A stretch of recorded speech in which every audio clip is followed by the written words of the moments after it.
kita juga ingin menyentuh sedikit hari ini. Benda baru yang kita belajar sebenarnya, Zaira. Saya dapat soalan ni tentang isu kesihatan juga. Isu kesihatan, betul. Semalam saya dapat je nama ni, cakap ada penyakit baru, bukan penyakit, maafkan saya, ada satu jarang kita dengar.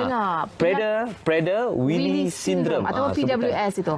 Semalam saya sebut dia Prada. Macam beg Prada pula kan. Tapi ni Prader-Willi syndrome. PWS ini penyakit jalan jumpa yang dikatakan dia dihidapi oleh sebilangan kecil saja komuniti yang menghidapinya. Tapi kita nak cakap lebih mendalam tentangnya. Bagaimana sebenarnya sindromnya, apakah yang segala benda lah pasal PWS ni kita bawakan Encik Azhar Talib, iaitu Presiden bagi Persatuan PWS. Kita ada Ken kita yang merupakan pesakit PWS dan juga bapanya Encik Yap bersama kita. Yap Chiseng. Selamat datang ke Selamat Pagi Malaysia. Selamat pagi. Semangat Ken hari ni ya. Penuh semangat. Okey, kita mulakan dengan Encik Azhar sendiri selaku Presiden untuk Persatuan PWS. Kita nak tahu sedikit tentang PWS ini sendiri. Dari segi statistiknya di Malaysia bagaimana? Berapa ramai yang menghidapi dan penyakit ini, dan kita tahu juga sedikit tentang penyakit ini, apa yang dinamakan penyakit PWS ini? Gambarannya. Alright, terima kasih. Prader-Willi syndrome adalah merupakan penyakit genetik jarang jumpa. Penyakit genetik jarang jumpa yang di mana dia ada kekurangan ataupun abnormalitiesnya adalah pada kromosom 15. Kalau di Down syndrome di kromosom 21, yang ini kromosom 15.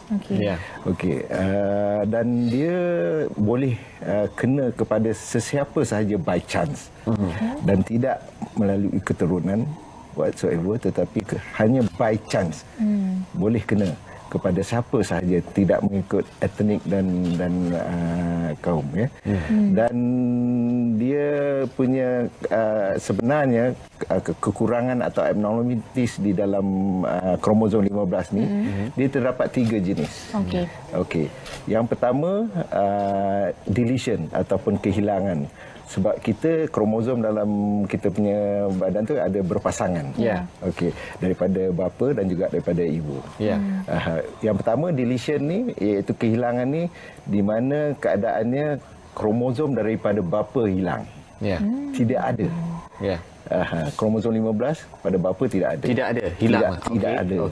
Yang kedua is uniparental disomy, iaitu duplicating.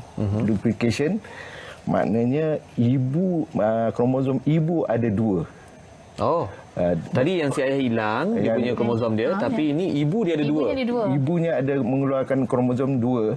Kromosom 15 tu 2 dan tiada di bapa. Itu uniparental disomy. Dan yang ketiga adalah mutasi genetiknya tidak berlaku. Dia ada 3 sebab ni. So, selalunya yang 1 dan 2, dan yang ketiga tu agak-agak jarang-jarang. Yang paling banyak di 1 lah. Di 1 dan 2. Jadi tengok benda baru kita belajar ni, Zaira, sebenarnya. Tadi kita tengok statistik tadi? Betul. Tadi kita di paparan skrin tadi kita melihat ada 61 pesakit. Di Malaysia ada 61 saja. Mungkin boleh ulas sedikit. Setakat yang itu kita yang dah berdaftar dengan persatuan. Dan apa yang statistik yang kita ada sekarang, kita telah jumpa yang terbaru, kita telah jumpa 105 pesakit di Malaysia. Merangkumi daripada Sabah, Sarawak dan juga daripada utara Perlis hingga ke Johor Bahru. 105. Itu yang paling latest. Paling yang terbaru paling terbaru. Baik. Kita bawa juga salah seorang Ken pesakit PWS ini sendiri. Kita tak tahu bagaimana simptom-simptom. Boleh kita lihat tak orang itu memang mempunyai penyakit PWS itu sendiri? Macam Ken sendiri, kalau kita tengok dari segi fizikalnya, mungkin bapanya lah boleh terangkan. Bila mula kenal pasti bahawa Ken mengalami menghidapi sindrom ni? Bila dia dah dalam tubuh badan emak dia dah tahu. Dah tahu. Kerana bila kita check up, emak dia dah macam orang kata ada kembar. Besar. Besar badan dia. Jadi lepas tu kita check lah doktor kan, gynae. Lepas tu dia kata dia kata ini a bit abnormal. Panggil dia polyhydramnios. Yang badan dia macam ada kembar lah. So memang dia check, dia memang kata dia special child. Special child tu tak tahu apa special child tu lah. Tapi bila dah kita keluarkan bayi tu dah dia buat birth test, baru pastikan. Jadi bila keluar dari segi saiz semuanya memang lebih besar daripada bayi biasa macam Bayi mana? normal. Tak, bayi Dia normal. memang floppy. Dia memang tak tahu sudut susu tak boleh sat.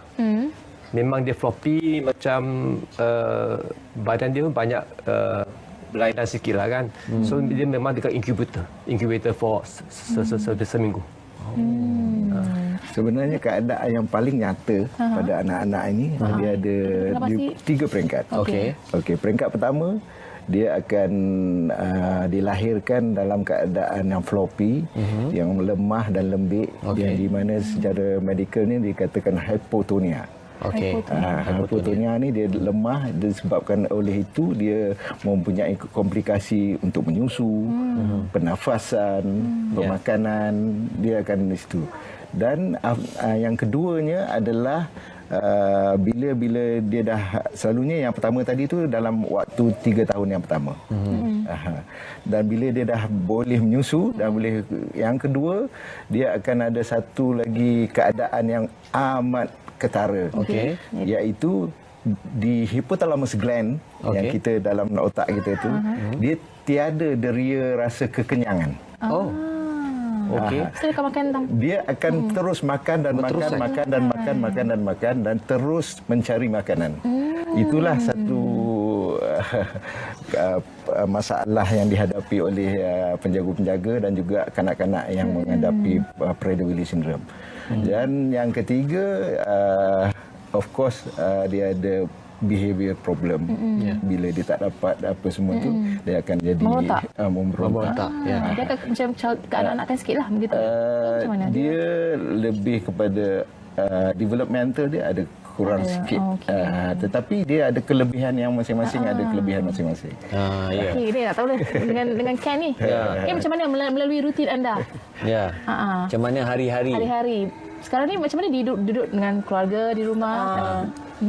Biasa pagi, kalau ayah pergi kerja, saya ikut dia lah. Macam buat larian. So, saya ikut dia untuk boleh turun badan, jalan-jalan dengan Senaman. Ya. So, dia pergi mana dia bawa saya. Terus saya ikutlah. So, bukan selalu dekat rumah. Keluar jugalah. Keluar jugalah. Selalu suka buat apa? Suka menonton TV ke? Suka apa aktiviti? Apa aktiviti? Biasa sekarang saya malam ada buat sup untuk family saya. Suka masak? masak. Chef punya. Baguslah daripada tengok Facebook je kan. Betul. Okey, mungkin saya boleh ceritakan sikit. Dari segi kita melihat pesakit ini dia boleh bercakap dengan baik dan sebagainya. Jadi adakah dia develop daripada kecil ke ataupun dia macam ada mana? tahap kesendirian mereka lah. Macam intensity tu kan. Berlainan setiap orang pesakit. Ada juga yang memang lemah, dia punya tubuh badan tu macam dia tak boleh berjalan.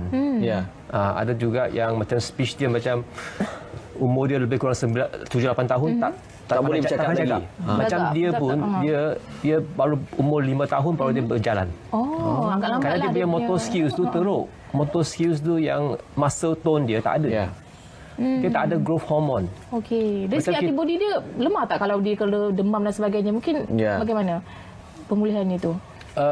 Basically yang isu sekarang ni is obesity. Obesity. Because macam dia dah macam child, bila dah bukan remaja memang dia obese, tapi bila dah umur 5 sampai 10 tahun dah memang berat pada sangat lebih kurang double orang biasa.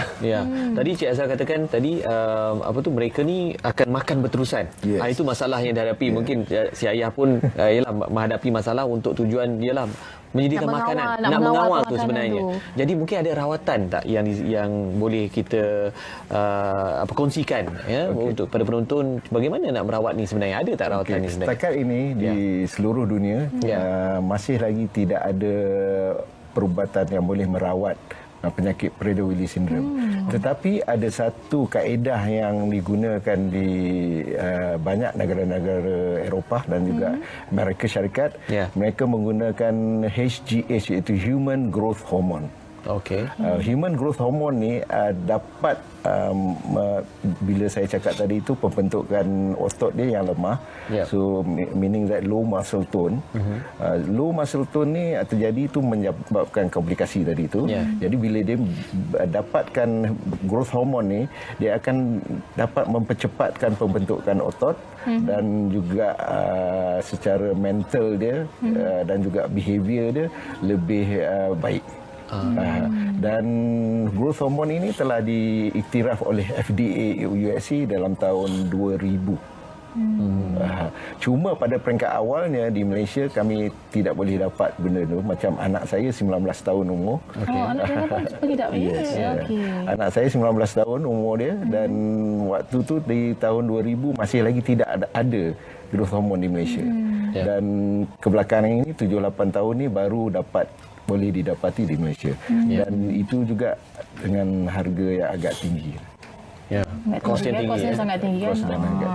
Kita tahu juga lah bagaimana kalau dari segi untuk anak-anak yang menghidapi PWS ni untuk bersosial kan dengan ni. Ada halangan tak dari segi macam Ken sendiri ramai tak kawan-kawan? Ada kawan-kawan? Kawan tak kawan-kawan? Ada lah. Aktif tak ada Facebooknya, ada Instagramnya ada? Ada lah. Oh, okey. So kawan-kawan macam mana semua? Seronok tak berinteraksi dengan Okey lah macam dia selalu macam kalau saya dulu pergi sekolah ada yang kawan tanya kenapa badan besar. Comel sangat. Terus saya ada pernah cakap macam penyakit saya tapi mereka tak sangat berfaham. Macam dia tak, saya cakap macam ada satu kromosom dalam yang tak ada. Tapi dia macam pelik kan, saya tak faham. Tidak faham lah. Bapaknya memang dari segi Ken sendiri pun memang dapat pendidikan khas ataupun hantar di sekolah? Dia pergi homeschooling. Tapi dalam satu kelas tu banyak orang. Sekolah dia pun sekolah swasta. Jadi guru dia semua ni banyak guru lah. Tapi mereka guna sistem yang sendiri buat kerja, sendiri buat test macam tu. Guna pace sendiri lah. Keupayaan sendiri. Ken sendiri lah. Tapi dia bergaul dengan banyak orang yang biasa. Itulah dia pandai bercakap. Betul, itu yang membantu dia. Kalau dia bergaul dengan kemungkinan satu golongan yang mungkin ada suka sindrom ke mungkin ada kekurangan. Kalau I think the best is macam kena ada interaksi lah dengan orang biasa kan. Kalau boleh. So kita melihat Ken pun bercakap sangat yakin bercakap dan faham apa yang kita bicarakan hari ini sebagainya. Mungkin tujuan ni Syazah kan. Itulah itu yang apa yang dilakukan oleh Persatuan Sindrom Prader-Willi Malaysia. Kerana tema persatuan ini adalah environmental and nature dan juga healthy lifestyle. Kalau boleh tengok kita punya FB, kita akan tengok di situ banyak aktiviti larian, hiking dan sebagainya. Di situlah kita kumpulkan anak-anak dan juga mengajak masyarakat luar untuk mengadakan aktiviti riadah bersama kami. Okey. Masyarakat menyedari tentang penyakit ini, kesedaran pada mereka juga kan untuk mengetahui tentang PWS ini. Okey, baik, terima kasih Encik Azhar kepada Ken dan juga Cik Yap berkongsi mengenai PWS ini, penyakit jarang jumpa. Satu ilmu baru kita dapat juga. Satu ilmu baru. Dan bukan kita saja sebenarnya, penonton Selamat Pagi Malaysia pun dapat satu ilmu baru sebenarnya untuk kita lebih ketahui tentang penyakit PWS. Okey, baik.